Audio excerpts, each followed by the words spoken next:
Hello student, कैसे हो आप लोग। उम्मीद करता हूँ सब मज़े में होंगे। आज हम करते हैं अपना तीसरे क्वेश्चन का थर्ड पार्ट। क्या है थर्ड पार्ट में? एक क्रिकेट टीम के कोच ने 7 बल्ले और 6 गेंद 3800 रुपये में खरीदी। फिर बाद में उसने तीन तीन बल्ले और 5 गेंद 1750 रुपये में खरीदी। अब हमें प्रत्येक बल्ले और प्रत्येक गेंद का मूल्य ज्ञात करना है। ठीक है, तो हम मान लेंगे। माना एक बल्ले का मूल्य कितना है, पहले हम मान लेंगे। माना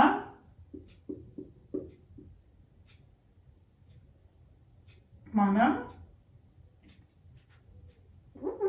एक बल्ले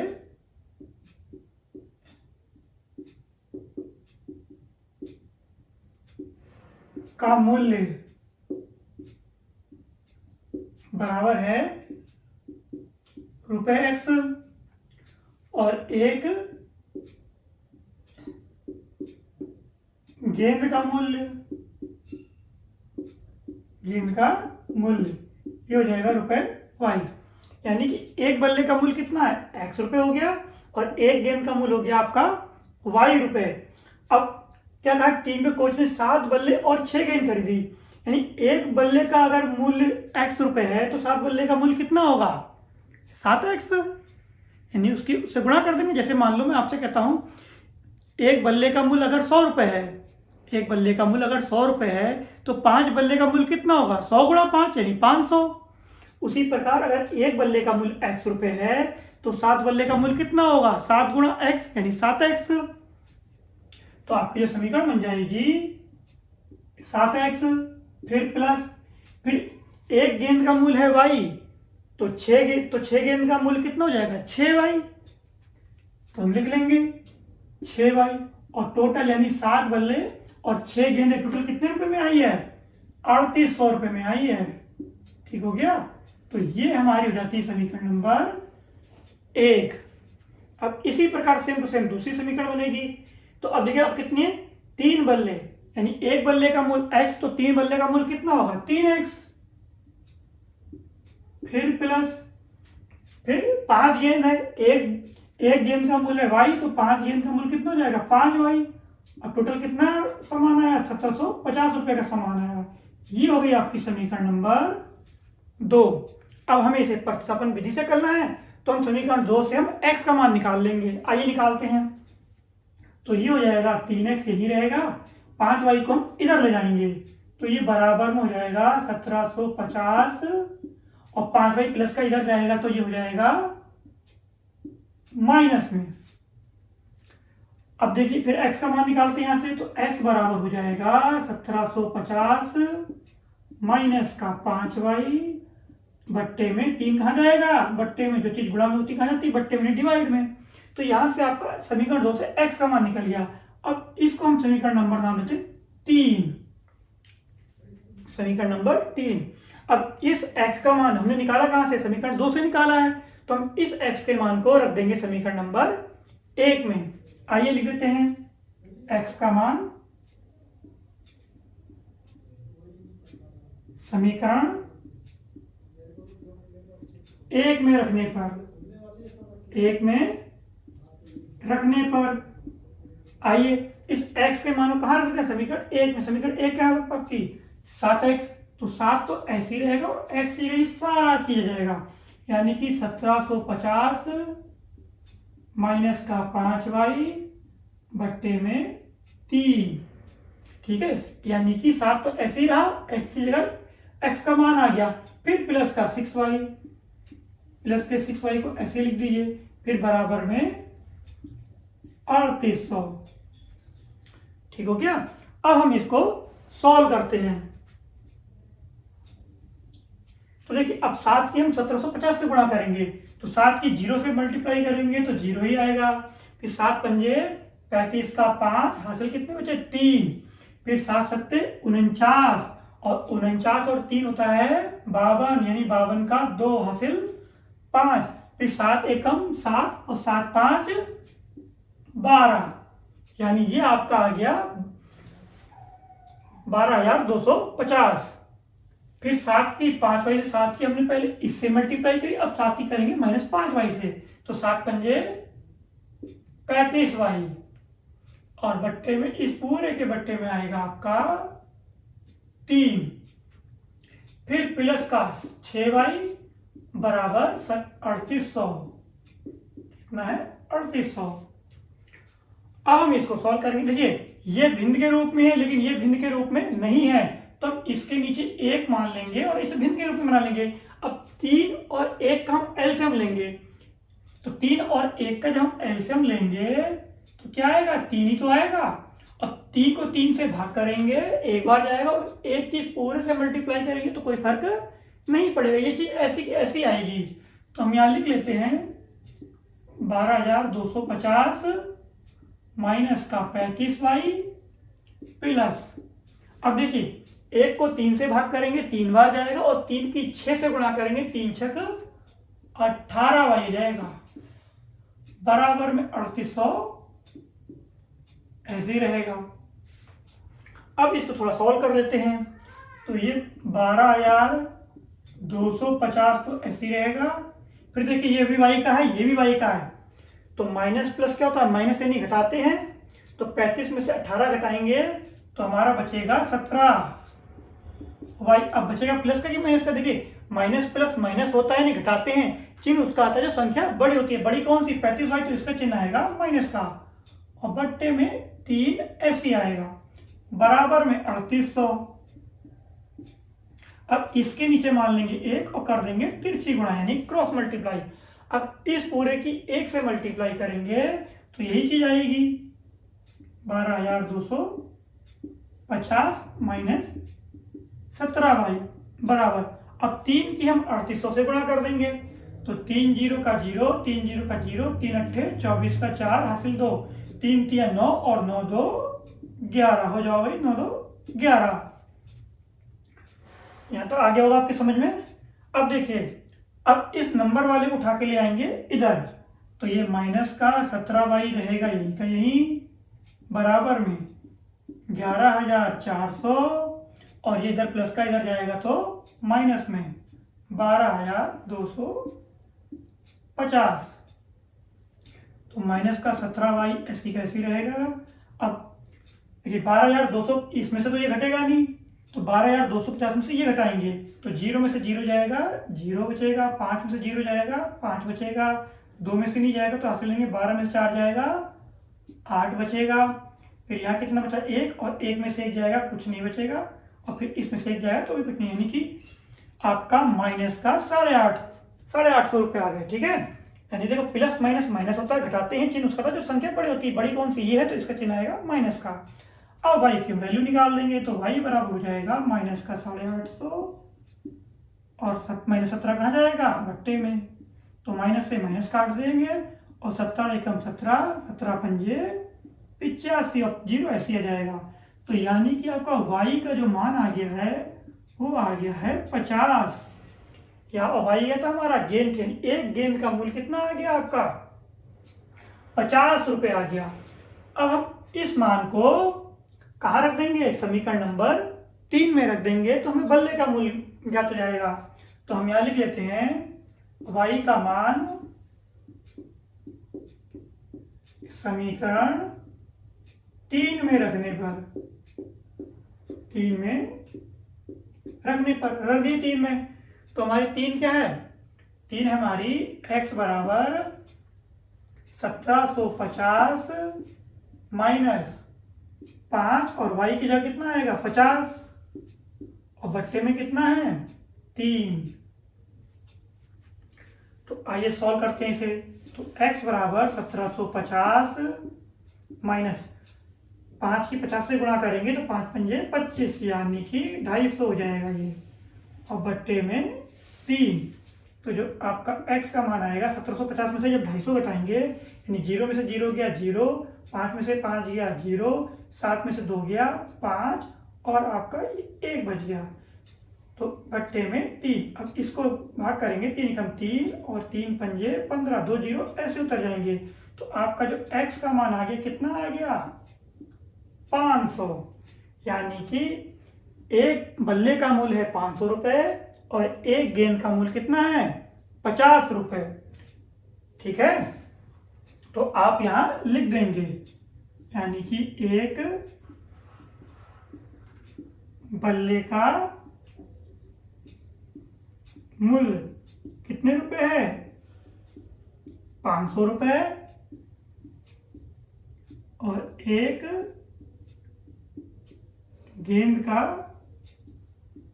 मूल्य बराबर है 50 रुपये।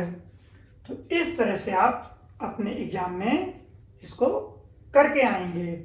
उम्मीद करता हूं ये आपको अच्छे से समझ में आ गया होगा। अगर आपने इससे पहले क्वेश्चन अच्छे से कर रखे हैं तो आपको आसानी से ये हो जाएगा। सिर्फ आपको समीकरण बनाना आना चाहिए। इसमें समीकरण बनाना आता है, इसको आता है तो वो आसानी से कर लेगा। 7 बल्ले और 6 गेंद का मूल्य कितना 3800, तो 7x + 6y बराबर 3800। फिर 3 बल्ले और 5 गेंद यानी कि 3x + 5y बराबर 1750। समीकरण नंबर 2। समीकरण 2 से हमने x का मान निकाल लिया, उसको हमने समीकरण 1 में रख दिया और हमने इसे सोल्व कर लिया। उम्मीद करता हूँ आपको अच्छे समझ में आया होगा। आप इसे नोट कीजिए, फिर हम इसका चौथा पार्ट करते हैं।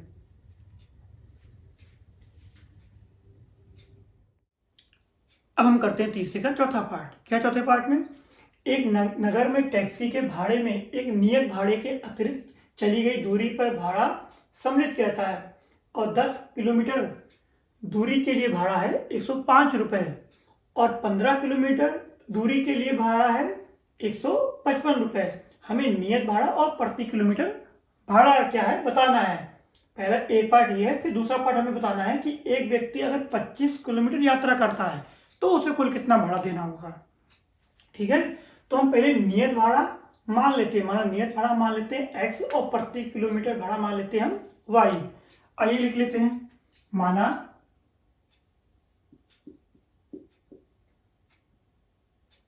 नियत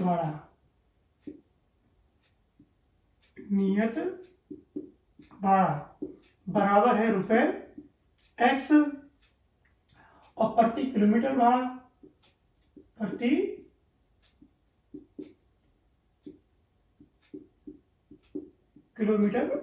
ये है रुपए y। तो हमने नियत भाड़ा मान लिया x और प्रति किलोमीटर भाड़ा मान लिया y। अब कहता है 10 किलोमीटर दूरी के लिए भाड़ा, यानी कि अगर आप 10 किलोमीटर दूरी के लिए कुल भाड़ा कितने रुपए देते हैं 105 रुपए देते हैं। यानी कि अगर आप कहीं सफर करते हैं तो 10 किलोमीटर दूरी के लिए जो आप भाड़ा दे रहे हैं वो कितना दे रहे हैं 105 रुपए दे रहे हैं। अब ध्यान रखना, इस 10 किलोमीटर दूरी के लिए जो कुल भाड़ा है उसमें नियत भाड़ा भी सम्मिलित है। क्या क्या सम्मिलित है उसमें नियत भाड़ा सम्मिलित है, नियत भाड़ा और प्लस 10 किलोमीटर का भाड़ा, 10 किलोमीटर का भाड़ा, तब आप देते हैं उसे 105 रुपये। इसको समझिए, जैसे कि आपको अगर मान लो 1 किलोमीटर कहीं जाना है और 1 किलोमीटर का किराया अगर 10 रुपये ले रहा है, 1 किलोमीटर किराया कितना ले रहा है 10 रुपये, तो अगर आप टेम्पो में बैठ गए हैं तो आपको मान लो नियत भाड़ा कुछ आपको नियत भाड़ा वहां देना है। अगर टेम्पो में आप बैठ ही गए तो आपको 5 रुपये मान लो देने हैं, 5 रुपये आपको देने हैं। उसके बाद जितने भी किलोमीटर आप जाएंगे उसका चार्ज अलग लगेगा, उसका पर किलोमीटर के हिसाब से लगेगा। मान लो अगर 1 किलोमीटर का किराया है उसका 10 रुपये और नियत भाड़ा अगर वो लेता है 5 रुपये, तो आप 1 किलोमीटर के लिए कितना भाड़ा देंगे 5 + 10 यानी कि 15 रुपये देंगे। तो उसी लिए कि अगर आप किसी भी टेम्पो में बैठ गए तो उसका नियत भाड़ा फिक्स है। कितना हमने कितना मान लिया x रुपये, तो वो लिख लेंगे हम नियत भाड़ा x। फिर पर किलोमीटर के लिए भाड़ा देंगे। अब आप कितनी दूरी चले हैं 10 किलोमीटर, तो 10 लिख देंगे। अब 10 किलोमीटर का भाड़ा यानी प्रति किलोमीटर भाड़ा कितना है y, तो वो हो जाएगा 10y। इसको समझिए कि अगर आप मान लो कहीं भी जाते हैं तो अगर आप टेम्पो में बैठ गए तो आपको कुछ नियत भाड़ा तो देना ही देना है, फिक्स है वो, कि अगर 5 रुपये है तो वो फिक्स है, 5 रुपये देने ही देने। उसके बाद अब आप कितने किलोमीटर जाएंगे उसका भाड़ा अलग देंगे पर किलोमीटर के हिसाब से। अगर हमारा पर किलोमीटर भाड़ा है वाई और आप जा रहे हैं 10 किलोमीटर तो कितना हो जाएगा वो 10 वाई। इन दोनों का एक एक पैसा देंगे, मतलब कि जितना भी रुपया आएगा वो एक आएगा, यानी जितना भी आएगा, जैसे मान लो 105 आ रहा है, ठीक है। तो इसको समझिएगा, मेन चीज लाइन यही है, अगर ये समझिए बाकी अगली लाइन में भी सेम यही है। एक नियत भाड़ा, यानी अगर आप टेम्पो में बैठ गए तो आपको फिक्स 1 रुपये कुछ रुपए देने ही देने हैं। उसके बाद पर किलोमीटर के हिसाब से आप पैसा देंगे। 1 किलोमीटर जाएंगे तो उसका अलग देंगे, 2 किलोमीटर जाएंगे तो उसका अलग, 3 किलोमीटर जाएंगे तो उसका अलग। और 1 किलोमीटर का अगर हमने मान लिया भाड़ा वाई है तो 10 किलोमीटर कितना जाएगा 10 वाई, और उसमें सम्मिलित क्या होगा, नियत भाड़ा भी सम्मिलित होगा। टोटल मिला के आप कितना रुपए दे रहे हैं 105 रुपए दे रहे हैं, ठीक है। अब इसको चाहे समीकरण 1 मान लीजिए, लेकिन हम यहाँ से x का मान निकाल लेते हैं पहले, तो हमें आसानी हो जाएगी। तो यहाँ x बराबर हो जाएगा 105, 10 वाई इधर जाएगा प्लस का, तो ये हो जाएगा माइनस का 10 वाई। इसको मान लीजिए समीकरण नंबर 1। अब सेम चीज है, अब 15 किलोमीटर के लिए कुल भाड़ा कितना होगा, 15 किलोमीटर के लिए, 15 किलोमीटर के लिए कुल भाड़ा बराबर है आपका 155 रुपए। अब सेम चीज इसमें भी आपका नियत भाड़ा फिक्स है, कुछ आपने नियत भाड़ा देना है और प्लस 15 किलोमीटर का भाड़ा देना है, बराबर कितना है 155। अब नियत भाड़ा हमने कितना माना है x प्लस 15, और हर पर किलोमीटर का भाड़ा कितना है y, तो ये हो जाएगा 15 वाई बराबर 155 रुपए, ठीक है। अब इसको मान लीजिए समीकरण नंबर 2। अब जो x का मान जो हमने समीकरण 1 में x है वो समीकरण कहाँ रख देंगे 2 में, यानी x का मान कहाँ रख देंगे समीकरण 2 में रख देंगे। तो आइए रख देते हैं, यानी कि x का मान समीकरण 2 में रखने पर, 2 में रखने पर आइए रख देते हैं x का मान समीकरण 2 में। तो यहां पर x कितना आएगा 105 माइनस 10 वाई, और फिर प्लस कितना है 15 वाई, और बराबर कितना है 155। अब इसे सॉल्व करते हैं। अब देखिए 105 इधर प्लस का है, वो इधर चले जाएगा तो माइनस का हो जाएगा, और यहाँ देखिए ये माइनस का 10 प्लस का 15, माइनस प्लस क्या होता है माइनस, यानी घटाते हैं, तो 15 में से 10 जाएगा कितना बचेगा 5 वाई, और चिन्ह किसका आता है जो संख्या बड़ी होती है, बड़ी संख्या कौन सी है आपकी 15 है, 15 का प्लस आएगा, वो हम सिंगल संख्या में लिखते नहीं है। तो फिर ये 155 ऐसे लिखिए, और 105 कहाँ जाएगा इधर माइनस का।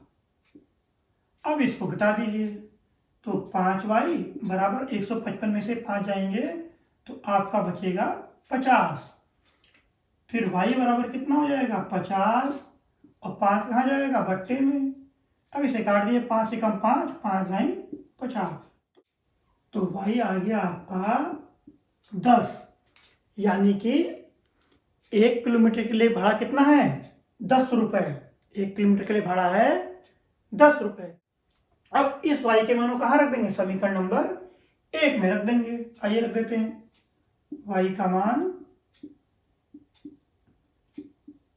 समीकरण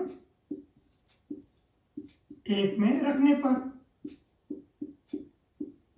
रख देते हैं, तो x तो ऐसे ही रहेगा 105, फिर माइनस का 10, और y की जगह कितना जाएगा 10। इसको सॉल्व करते हैं, 105 माइनस 10 ढाई कितना होता है 10 ढाई 100, और 105 में से 100 घटाएंगे तो कितना आएगा 5।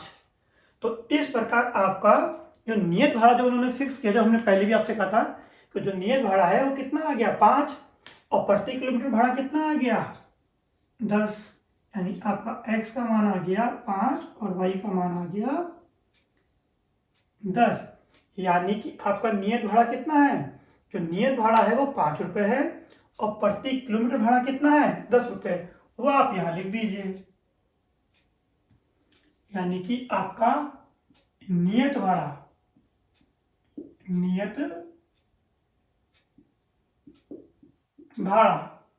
वो आ गया है ₹5